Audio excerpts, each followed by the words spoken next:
Alright, so we're doing another Zelda Randomizer, or sorry, Link to the Past Randomizer casual dungeon walkthrough. This one's going to be Ice Palace. This one's going to be interesting because I very seriously almost never do kind of a full clear on Ice Palace. I almost always put Ice Palace towards the end, and I do the quick clear, so I don't know if I'm going to do this in 2 videos or if I'm going to do it in kind of one where I do the quick clear and go back in. Regardless, you want to flute to 8, swim up to like Hylia Island, and then jump in your portal. Fire Rod's going to be the weapon you want for this. You can kind of do a cheat on this guy where you shoot through that statue in order to get the bad guy there. I also don't have hook shot going into this, so we're in a bit of an inconvenient spot, but we have butter swords, so no big deal.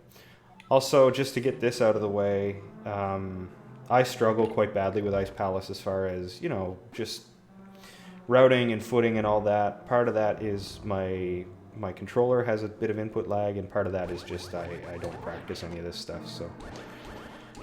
Anyway, so if you see me kind of slipping around, then, you know, don't worry about it. It's probably going to be irritating for you to watch. Anyway, so I always get that chest because, hey, why not? We come back into this room. We can do a sword charge here to kind of mitigate our damage. Throw that at the guy. Nope, missed him. And don't do what I just did there. Alright, so we survived that with minimal damage, no big deal. You basically just want to go in, hit the switch, and get back out. This room here is where you set up the quick clear. If we fall through the hole... Yeah, I regret saying that. Just don't pay attention to me. But you can do this room kind of quickly. If you only hit that switch once and then kind of line yourself up for the corner, get the bomb in the corner, then the bomb will both bomb the floor and hit the switch, so you don't have to, you know, use a lot of bombs here. This is another room with a kind of a quick strat. If you walk up and then place a bomb as close as you can on that gray thing, and then fire the pot on the bottom Stalfos, then you do basically what I just did, which is you can kill them in one shot, which is great. There's some magic in here if you need it. I know that kind of went quickly, so, you know, feel free to go back and rewatch that. Whatever. The second blue guy always has that key. You want to hit that switch in a quick clear situation to blue so that the orange blocks in this room below are elevated. This is the bomb jump in Ice Palace. What you want to do here is you want to place the bombs such that you are on the absolute edge, and you want to take a couple tries to line that up as best you can. Okay, so that's good. See where my shadow is basically in line with the back of the spikes? Then you want to place your bomb, take a couple steps down, and you want to line up the top line of your sword so that it's 1 pixel away from the bottom of the bomb. Sounds a little bit more complicated. Hopefully I can do this. There, so I'm 1 pixel away. This will be successful. Also, if you're having a hard time understanding that, then there are some really good images of the bomb jump online. Just do a quick Google and you should be able to find them, no problem. Just Ice Palace bomb jump on that one. You get really used to that really quickly, so nothing to be worried about, and it saves you an awful lot of time. So after we get through there, the rest of this is kind of easy. I want that magic, thank you. We want to wait for this. When we get to Cold Stare, I like to use Bombos to take care of Cold Stare in the beginning if I can, because it saves a lot more magic. Alternatively, you can use 8 Fire Rod shots. Also, this room here, if you Pegasus boots down into the stairwell, then it works a lot better. I'm just going to wait now. Rather than trying to walk into it, I learned that the hard way several times over. In this room, there's going to be 2 of these skeletons. We want to kill those. These guys are free, so you may as well get this chest even in a quick clear scenario. Now, I do something here. If I get the big key in that chest, which isn't infrequent, I just bomb the floor here and go and get the big chest because, hey, it's on the way, right? I'm not one for being picky over, you know, 5-10 seconds here or there. Got unlucky on the big chest item, but that's no big deal. So we just proceed here. This is what the bomb jump sets up. It allows us to the blue blocks to be depressed, so that we can fire the block down here and then fall down the pit, push the block that we just dropped down the pit onto the switch here without requiring the big key. Right, I don't really know what else to say about that. Yeah. Anyways, we could then come into this room. Hammer these guys, pick up this block. And we'll quick bombos real quick. Fall down the hole. Hopefully I can do this cold stair fight good. Well, hopefully I can do it well.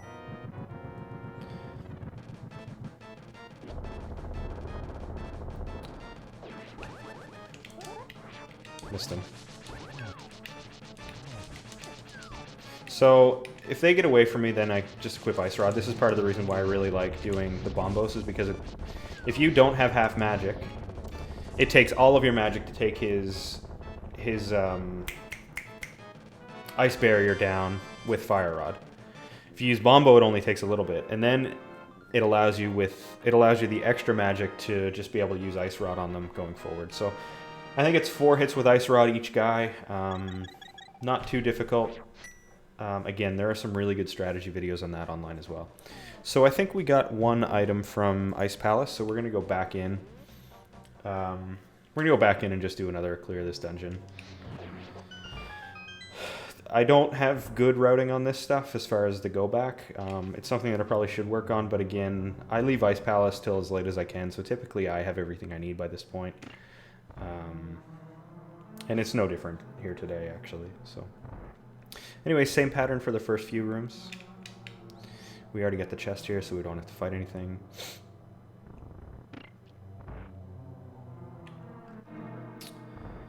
And missed him again.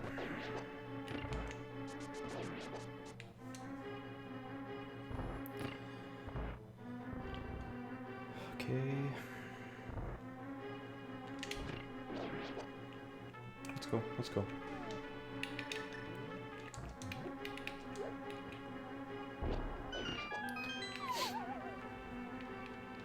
So this is kind of why this is so tedious to go back into.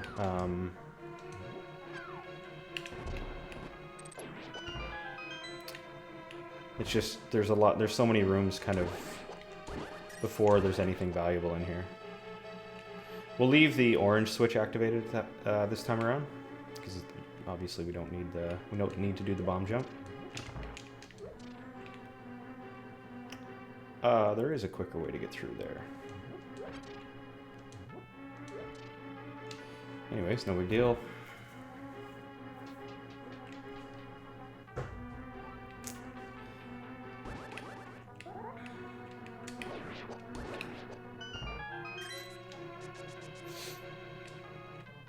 Okay, so this is the first deviation that I take when I come back in. I go through this key door.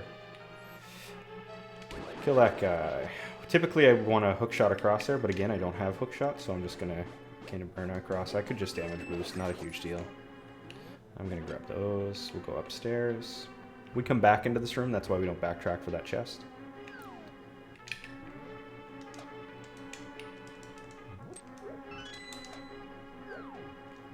So don't worry about the Stalfos here. They don't do a lot of damage, and really all you want to do is you want to hit the switch so that the chest appears, and then pull the tongue so that you open the door, or vice versa. I forget how that works because it's kind of so close together.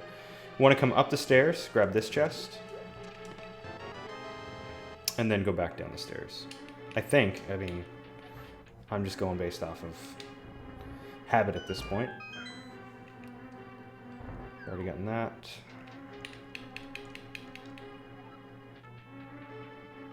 I'm just going to damage boost across this time. No big deal. And where am I going to go?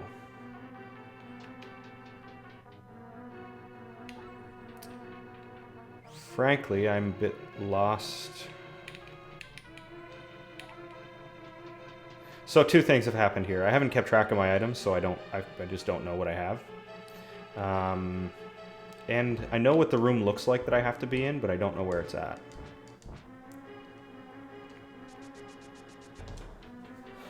Well.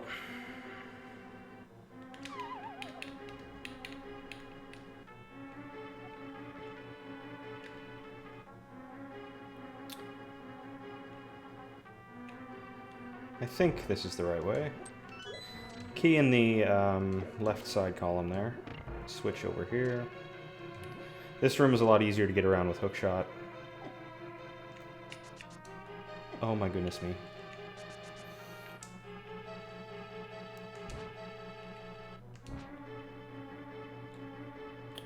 Okay, so this has been interesting. Let's go.